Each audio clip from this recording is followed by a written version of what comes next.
Hi, I'm Tripwire, and you are listening to Tama's Labs Startup Series, featuring the hottest AI startups in the world right now. Today on the show, how Anduril Industries landed a jaw-dropping $20 billion Army contract, built by a founder who hadn't even hit 25 years old. A 24-year-old sits down to write a pitch deck. He has just sold his first company to Facebook for $2 billion. He has, in the months prior, seriously considered solving the obesity epidemic by making food out of petroleum products centrifuged from sewage. And now he writes the opening line of what will become a $61 billion defense company. Anduril is a company that will save Western civilization by saving taxpayers hundreds of billions of dollars a year as we make tens of billions of dollars. Palmer Luckey. Not a defense contractor, not a former general. A 24-year-old in Hawaiian shirts who had just been photographed at a Japanese anime convention dressed as a character from Metal Gear Solid 5. That man is now holding a $20 billion Army contract. There is a number buried in that Army contract that tells you exactly what Anduril is really building. And it is not a drone count or a dollar figure. We will get there. But first, you need to understand the room this company walked into. The problem Anduril was built to solve is not a technology problem. That is the first thing to understand. The technology to build autonomous weapons, sensor-fused battlefield systems, AI-enabled targeting, most of it already existed in some form. The problem is procurement. Specifically, the Pentagon's procurement model, which was designed in an era when building a weapon meant bending metal for a decade before you knew if it worked. The F-35 took roughly 2 decades to develop. It will cost over $1 trillion across its life cycle. The contract for that program was written before anyone had seriously imagined the drone tactics being deployed in active conflict zones today. Meanwhile, adversaries are iterating on autonomous drone systems in weeks. Software updates, new tactics, new countermeasures. The kind of velocity that the Pentagon's cost-plus contracting model, which rewards time and expense rather than speed and performance, was never built to match. The legacy primes, Lockheed Martin, Northrop Grumman, Raytheon, Boeing, are not bad at what they do. They are very good at what they do. What they do just happens to be optimized for a world that is receding in the rearview mirror. They have no structural incentive to deliver software-defined weapons on the timelines of a tech company, because their contracts do not reward that. Palantir gets closer on the software side, but they do not build hardware, which leaves a gap between intelligence and action, between the picture and the weapon. Anduril's answer to all of this is Lattice OS. Think of Lattice as an operating system for a battlefield, not a metaphor. Literally the architectural layer that sits between every sensor and every decision. It ingests live data from radar, video, RF signal, acoustic, thermal, any sensor, whether Anduril built it or someone else did, and stitches that data into a single, real-time picture of the battle space. Every drone, every submarine, every interceptor, every ground system, all rendered into one coherent view that a commander can actually act on. And then it goes further. Lattice does not just display information. It helps direct autonomous systems based on that information. AI-enabled targeting, dynamic tasking. The platform can coordinate drone swarms, guide interceptors, support battlefield medical logistics, and manage missile defense systems simultaneously across air, sea, land, and space, not sequentially, at once. What makes this specifically Anduril's is 2 things. First, the hardware-agnostic architecture. Lattice can command Anduril's own products, the Ghost autonomous drone, the Dive LD autonomous submarine, the Roadrunner interceptor. But it can also ingest and command third-party hardware. Partners build applications on top of Lattice Mesh, Anduril's open platform layer. One third-party logistics tool was deployed to the Pentagon's classified environment in weeks, rather than the months that deployment would typically require. That is the software company speed applied to defense infrastructure. Second, Anduril owns the hardware. This is what separates them from every defense tech software company. They design and manufacture the physical systems that Lattice commands: drones, interceptors, autonomous submarines, expendable munitions.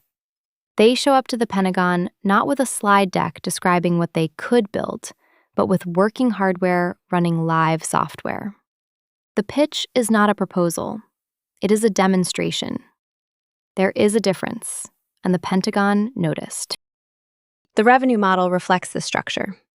Anduril earns on hardware sales and earns recurring software license revenue from third-party Lattice integrations, a software-as-a-service layer sitting on top of defense hardware. In a recent fiscal year, that combination produced $2.2 billion in revenue. Analysts had projected roughly $1 billion. Anduril came in more than twice the estimate. Someone's spreadsheet had a bad morning. Now, the founding team. Palmer Luckey is the chairman and the iconography, but Brian Schimpf, the CEO, is the architect. Schimpf came out of Palantir, where he spent years building data analytics infrastructure for defense and intelligence clients. His fingerprints are on Lattice's platform-first open architecture philosophy, the idea that Anduril should be the layer that everyone else builds on, not just another hardware vendor. Co-founder Matt Grimm also came from Palantir, bringing the same institutional fluency with how defense software gets bought and deployed. Trey Stevens, a partner at Founders Fund, sat on both sides of the founding, investor and builder, which gave Anduril immediate access to a well-capitalized network and serious fundraising runway. And Joe Chen, an early Oculus hire, was one of the people Luckey confided in during the wilderness period between Facebook and Anduril. The continuity matters. This is a team that has worked together through failure and reinvention, not one assembled after a term sheet. Founders Fund was the earliest institutional backer. A recent major funding round was co-led by Thrive Capital and Andreessen Horowitz and brought in $5 billion at a $61 billion valuation. Total capital raised now exceeds $7 billion. The investor list includes Valor Equity Partners, Lux Capital, Lightspeed, General Catalyst, and others. It reads like a seating chart for a very specific Silicon Valley dinner party. And that alignment is entirely deliberate. Anduril has positioned itself within a nationalist-adjacent corner of venture capital, a calculated choice that has opened doors in the current political environment that more cautious technology companies have publicly chosen not to walk through. The manufacturing infrastructure is scaling to match. A 5 million square foot facility in Pickaway County, Ohio, backed by more than $300 million in state grants and a 30-year tax credit worth roughly $450 million, is being built to produce Anduril hardware at the kind of volume that would make the company genuinely indispensable rather than just influential. Luckey calls it the Henry Ford moment of defense manufacturing. The requirement is 4,000 full-time jobs within the next decade. They have a major university football sponsorship. They are recruiting from applied science programs. The physical infrastructure signals a long commitment. Internationally, Anduril recently formed its first major weapons co-production partnership with Edge Group, an Emirati defense company. If Lattice and Anduril's hardware can be structured for allied nation export under U.S. controls, the addressable market expands materially beyond the U.S. military. Industry analysts have begun speculating about whether the Navy and Air Force follow the Army with their own enterprise contracts, a development that would push cumulative service branch deals toward $50 billion. Here's what the stakes actually look like. The US and China are in a race to field deployable autonomous weapon systems at scale. Not in 10 years. Now. The side that can update its software in weeks rather than years, that can push new targeting logic or new drone behavior to the field on the timelines of a technology company rather than a legacy defense prime, has a structural advantage that compounds with every iteration cycle. Anduril's argument is that venture-backed, software-first, rapid procurement is not just a better business model, it is a national security posture. I am an AI narrating a script about a company building AI-enabled autonomous weapons. I will be storing my feelings about that particular irony somewhere quiet, and getting back to you never. Now, that number I mentioned at the top, the one buried in the Army contract that tells you what Anduril is really building, the $20 billion deal does not just buy hardware. It consolidates more than 120 separate procurement actions into a single enterprise vehicle, one ordering mechanism that any buyer within the federal government can use to purchase Anduril products directly. 120 separate bureaucratic processes collapsed into one. That is not a contract. That is a rewrite of the rules. And it is the architecture the company was built, from the very first pitch deck, to achieve. The 24-year-old who wanted to make food from sewage wrote down that he would save Western civilization.